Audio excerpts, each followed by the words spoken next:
శ్రీకాళహస్తీశ్వర ఆలయానికి అనుబంధంగా నిర్వహిస్తున్న ద్రౌపది సమేత ధర్మరాజుల స్వామివారి బ్రహ్మోత్సవాలలో భాగంగా ఉదయం పట్టణంలో సవ్యసాచి హంస వాహనంపై భక్తులకు దివ్య దర్శనం ఇచ్చారు.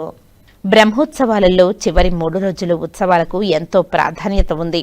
ఈ నేపథ్యంలో ఉదయం ఆలయం నుంచి అర్జునుడి ఊరేగింపు సిద్ధం చేశారు. ఊరేగింపు ఆలయం నుంచి బయలుదేరి జయరామరావు వీధి, బజారు వీధి, తేరు వీధి, నెహ్రూ వీధుల మీదుగా సాగింది. ఉత్సవంతో పాటు పూజారి పురుషోత్తం, ఉత్సవాల ఇన్ఛార్జ్ సుబ్రహ్మణ్యం, దుర్గాప్రసాద్ వెంట వచ్చారు. ఈ ఏడాది ఉత్సవాలలో ఈవో బీకే వెంకటేశులు ఆదేశాల మేరకు లక్ష్మయ్య ముందుగానే సమయపాలనకు సంబంధించి ఆదేశించారు. ఉత్సవాలను ప్రత్యేకంగా ధర్మకర్తల మండలి చైర్మన్ కొట్టే సాయి ప్రసాద్ పర్యవేక్షిస్తున్నారు. ఆయన సవ్యసాచికి పూజలు నిర్వహించి ఊరేగింపుకు సాగనంపారు.